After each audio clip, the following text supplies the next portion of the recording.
El título del mensaje es La Cena del Señor, ¿no? Y vamos a abrir nuestra Biblia en 1 Corintios, capítulo 11. ¿Desde qué versículo creen que vamos a estar estudiando? Muy bien. Qué aplicados. Vamos a abrir nuestra Biblia ahí, capítulo 11, versículo 23 en adelante. Y vamos a estar estudiando ahí.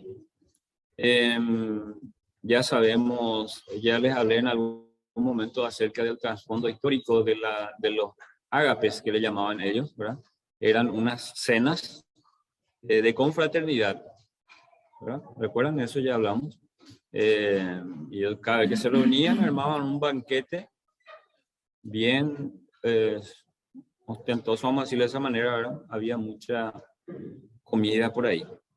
Y ya también sabemos acerca del contexto del comportamiento de la iglesia de Corintios. Lastimosamente había desorden, ¿verdad? Algunos se apuraban, venían ya preparados al estómago. Cuando hacemos asado hacemos esa broma, ¿verdad? ¿Qué tal que estás nada para el asado y hoy no desayuné luego para venir, ¿verdad? Y algo así era lo de Corintios, ¿verdad? Nosotros hacemos de broma, pero los corintios esa era la realidad, ¿verdad? Algunos ya no comían, se preparaban todo de su cuerpecito para la cena, ¿verdad? Se apuraban todo, ¿verdad? Y si había algún hermano que no aportó tanto, entonces a él se le tenía rezagado. ¿Por qué no aportó tanto? Porque no le coiba, ya no tenía la posibilidad de hacerlo. Entonces a él le tenía por ahí atrás. Por eso menciona también el apóstol Pablo que a los que no tienen nada le tenían ahí acostado, al costado nomás, ¿no? Bueno, eso eran entonces algunos de los desórdenes que había. Otros sí que se iban ya directamente a emborracharse. Bueno, y eso era también por el contexto religioso que ellos tenían ahí, ¿verdad? Porque ahí en las culturas paganas que ellos profesaban anteriormente se hacía también ese tipo de actividades y ahí sí que era el desorden, era total, ¿verdad? Había cosas que ni siquiera quiero mencionar ahora, ¿verdad? Pero desastre era. Y por ese contexto tal vez ellos venían, aplicaban eso también en la iglesia, pero Pablo les da ahí un estate quieto, ¿verdad? Un ultimátum diciéndole, ordenándole cómo debían ser, ¿verdad? Bueno, pero hoy vamos a ver tres características de la cena del Señor, habiendo contextualizado. Pablo les indica ahí a partir del versículo 23 en adelante qué lo que significa la cena del Señor, qué es, cómo se instituyó, quién fue el que lo instituyó, para qué se hace, cómo hay que participar, ¿verdad? Todos esos detalles ahí Pablo le está indicando. En el versículo 23 al 26 vamos a considerar, el primer punto es, la Santa Cena es una institución divina, ¿verdad? Una institución divina. Bueno, porque yo recibí del Señor lo que también os he enseñado, que el Señor Jesús, la noche que fue entregado, tomó pan y habiendo dado gracias, lo partió y dijo, tomad, comed, esto es mi cuerpo que por vosotros es partido. Haced esto en memoria de mí. Asimismo, tomó también la copa después de haber cenado, diciendo, esta copa es el nuevo pacto en mi sangre. Haced esto todas las veces que la bebiereis en memoria de mí. Así pues, todas las veces que comiereis este pan y bebiereis esta copa, la muerte del Señor anunciáis hasta que Él venga. Bueno, hasta ahí la lectura. Vemos acá que por decirlo de una manera, el fundador es Jesús mismo, ¿verdad? El que lo instituyó es Jesús. Y los textos que para los que anotan está ahí en Lucas 22:15, Mateo 26:18 y desde el 26 al 29, ¿verdad? Eso ya sabemos, ahí justamente lo que acá Pablo nos transcribe otra vez es eso, ¿verdad? Cuando dijo tomad, comed, habiendo dado gracias, lo partió y dijo tomad, comed, ¿verdad? Bueno, el significado mismo lo afirmamos a abrir ahí en Mateo 26, el versículo 26 al 29. Dice ahí, y mientras comían, tomó Jesús el pan y bendijo y lo partió y dio a sus discípulos y dijo, tomad, comed, esto es mi cuerpo. Y tomando la copa y habiendo dado gracias, les dio y diciendo, bebed de ella todos, porque esto es mi sangre del nuevo pacto, que por muchos es derramada para remisión de los pecados. Y os digo que desde ahora no beberé más de este fruto de la vid hasta aquel día en que lo beba nuevo con vosotros en el reino de mi Padre. Bueno, entonces ahí Jesucristo está de esta manera instituyendo esto, ¿verdad? Y lo que él ahí afirma es, hagan esto en memoria de mí, ¿verdad? Esta es la manera entonces que nosotros recordamos ese sacrificio, porque acá él menciona ahí el cuerpo y la sangre que es derramada para remisión de pecados. Eso después lo volvemos a leer ahí en 1 de Pedro 1, 18 y 19, ¿no? Donde nos dice que el costo de nuestra redención fue justamente la sangre derramada. En Hebreos, creo que está en Hebreos, dice la palabra de Dios que sin derramamiento de sangre no hay remisión de pecado. Habría que ser derramada la sangre, ¿verdad? Por eso desde Adán y Eva, allá desde el Edén, se viene practicando eso, ¿verdad? Que para cubrir el pecado, en el Antiguo Testamento se cubría el pecado de la humanidad. Para cubrir el pecado de las personas, entonces habría que derramar sangre inocente, sangre de un cordero, animal ahí inocente, ¿verdad? Entonces, eso hacía alusión a lo que Cristo iba a hacer en la cruz y hizo por nosotros, y eso es lo que recordamos entonces, ¿verdad? De esa manera, entonces, cuando estamos comiendo, comemos su carne y bebiendo, bebemos su sangre, eso recordamos, hacemos para recordar el sacrificio, ¿verdad?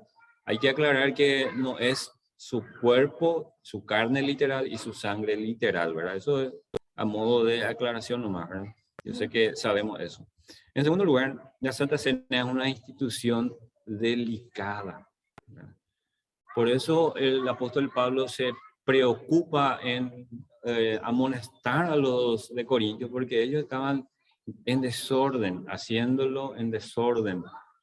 Y se estaba perdiendo realmente el significado real de lo que ellos estaban haciendo. Ellos venían y para cuando ellos decían, vamos a la cena del Señor, ellos ya tenían en mente, ay, ¿qué será que vamos a comer hoy, verdad? Tal vez eso nomás ya lo era su pensamiento. Y venían y se apuraban y comían todo y al final tenían el memorial. Pero algunos ya estaban ebrios, otros ya estaban nerviosos, algunos se quedaron con hambre porque no le alcanzó nada.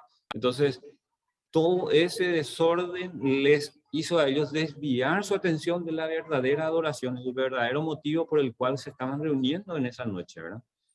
Entonces, eso es lo que el apóstol Pablo se encarga de decir. El versículo 27 en adelante, vamos a leer 27 al 34.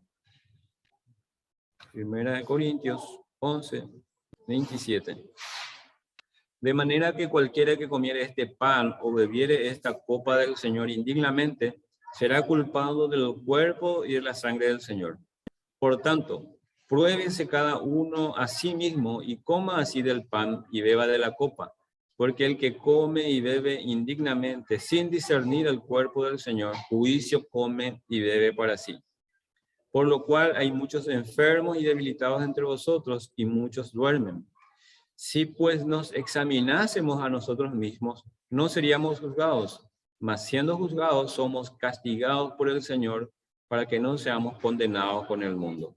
Así que, hermanos míos, cuando os reunís a comer, esperaos unos a otros. Si alguno tuviere hambre, coma en su casa, para que no os reunáis para juicio. Las demás cosas, dice ahí, las pondré en orden cuando yo fuere. Bueno, sin discernir el cuerpo del Señor. Entonces, en este punto estamos viendo que es una institución delicada, ¿verdad? Algo delicado. En primer lugar ahí, porque debe discernirse.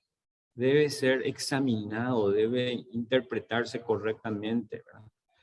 Sin discernir el cuerpo del Señor significa entonces no entender lo que la cena del Señor representa. Y cuando venimos a hacerlo así de manera desordenada, desviamos nuestra atención. Por eso nosotros en cada reunión tratamos de hacer lo más solemne posible, tratar de atender a los detalles, que no nos desvíe la atención a alguna cosa por ahí. eh, a ver qué más. Las canciones que cantamos tratamos de que sea cristocéntrica, el mensaje también, y así, ¿verdad? Los símbolos tratamos de ajustar a lo más posible que se pueda, ¿verdad? Entonces, toda esa cosa, ¿por qué? Porque esta es una institución delicada, de modo entonces a tener en cuenta esos detalles, ¿no? Para que la adoración, lo que significa, lo que representa este memorial, no se pierda. Y que cada uno de nosotros cuando nos reunamos podamos pensar en Dios, en su salvación proveída por medio de Jesucristo, ¿verdad? ¿Recuerdan la lectura que hicimos hace rato en Efesios, capítulo 2, versículo 5? Pero Dios entonces se introdujo en la historia enviando a su Hijo para efectuar eterna redención. Bueno, ya hablamos acerca del cuerpo del Señor, ¿verdad? Que es representado por el pan. En Isaías 53 nos dice que Él fue partido por nuestro pecado, molido por nuestras rebeliones, ¿verdad? Y en los evangelios que nos relatan la pasión de Cristo encontramos que realmente fue partido, fue molido, ¿verdad?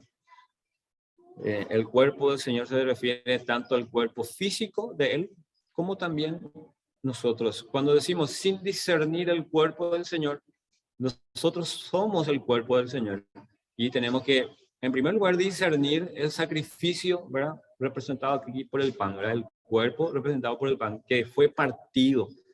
Entender eso, ¿verdad? Que nuestro Señor fue partido por nuestros pecados, fue molido por nuestros pecados. Pero también discernir que nosotros somos el cuerpo del Señor, miembros cada uno en particular de ese cuerpo, y que si yo vengo a compartir el memorial, así como lo hacían en Corinto, entonces lo que estoy haciendo es no discernir, no entender que soy parte vital de ese cuerpo y estoy siendo, vamos a decirle así, aquel dedo meñique que está con dolencia y hace que todo el cuerpo camine mal, ¿verdad? Entonces, tratar de esa manera entender eso también, ¿verdad? Ese alcance tiene también el discernir el cuerpo del Señor.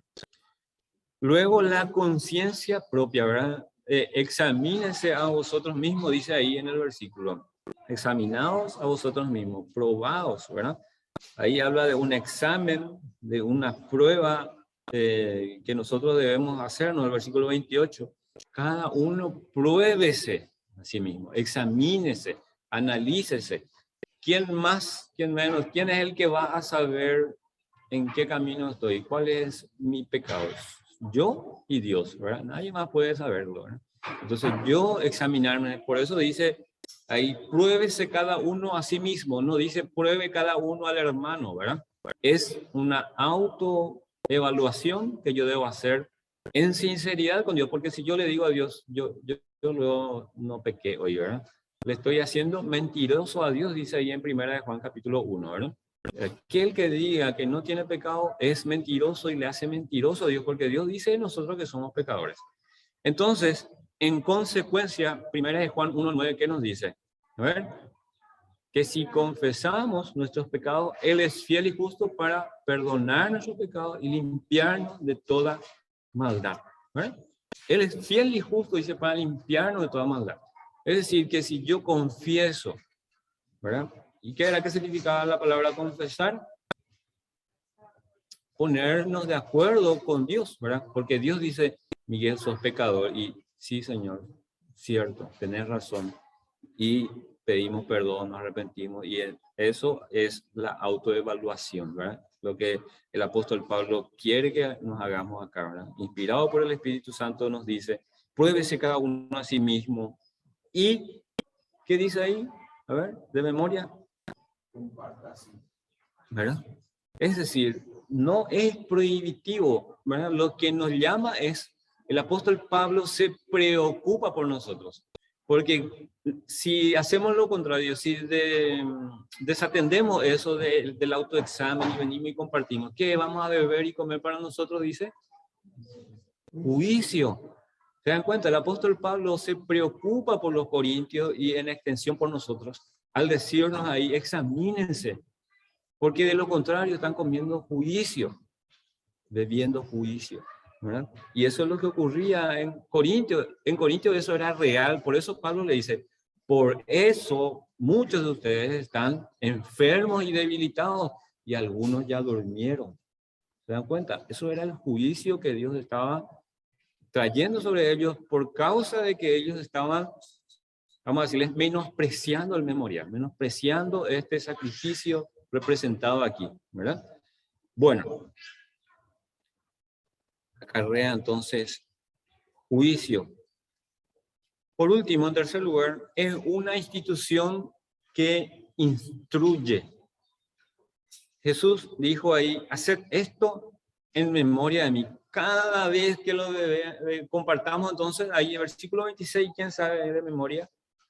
Así pues, todas las veces que todas las veces que comieres este pan y bebieres esta copa del Señor, hasta que Él venga. Es decir, nosotros estamos anunciando la muerte del Señor hasta que Él venga cuando estamos compartiendo esto, ¿verdad? Cada vez que lo hacemos, entonces estamos anunciando, ¿verdad? La muerte del Señor. Haced esto todas las veces que la bebiereis en memoria de mí. ¿Cómo entonces debemos recordar a Cristo en la cena del Señor? Pensando en lo que Él hizo por nosotros. Cuando nosotros venimos a compartir, hermano, acá, cuando vemos estos símbolos acá exhibidos, tenemos que pensar en lo que Dios hizo por nosotros. ¿Cuál era nuestra condición según Efesios 2, 1 al 4? Antes de Cristo. Muertos en nuestros delitos y pecados. Esa era nuestra condición. Pero Dios actuó y envió a su Hijo, y ahí en el versículo, en los versículos siguientes dice que ahí en Hebreos capítulo 5, versículo 9, por ahí nos dice que Él efectuó eterna salvación. Cristo entonces efectuó eterna salvación por su obediencia al Padre, ¿verdad?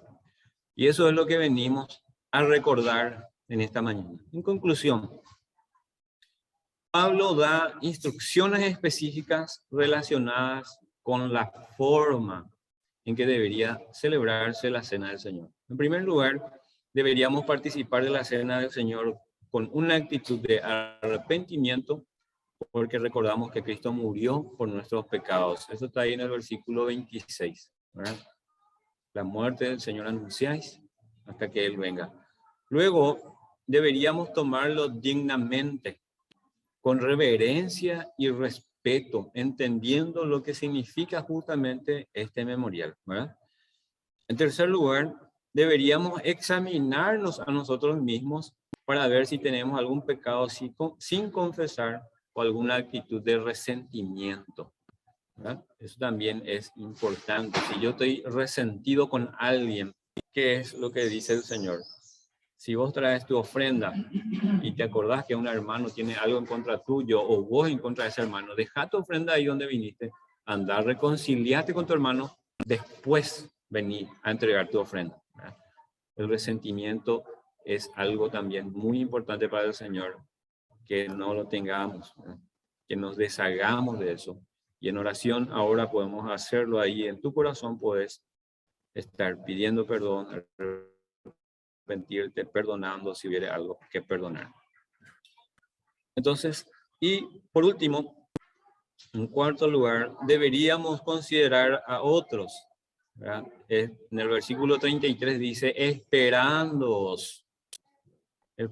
hasta que todos estén presentes y participando en ella en orden y en unidad. Ese pues, Pablo siempre utiliza ahí la alegoría del cuerpo, hablando de ella, de la unidad, ¿verdad? En el cuerpo, ninguno de los miembros son iguales, ¿verdad? Todos los miembros son o sea que hay una diversidad de miembros, pero en esa diversidad hay unidad y hay coayuda, ¿verdad? Colaboración. En unidad colaboramos para que ese cuerpo se mantenga firme, saludable, ¿verdad?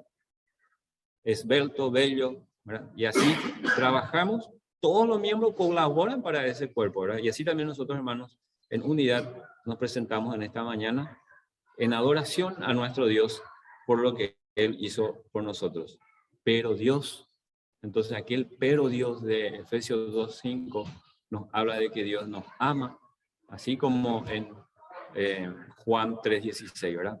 Porque de tal manera amó Dios al mundo que ha dado a su Hijo unigénito para que todo aquel que en él crea no se pierda, mas tenga vida eterna. Amén. El Señor entonces bendiga su palabra en esta mañana y que podamos en adoración presentarnos delante de Él en oración.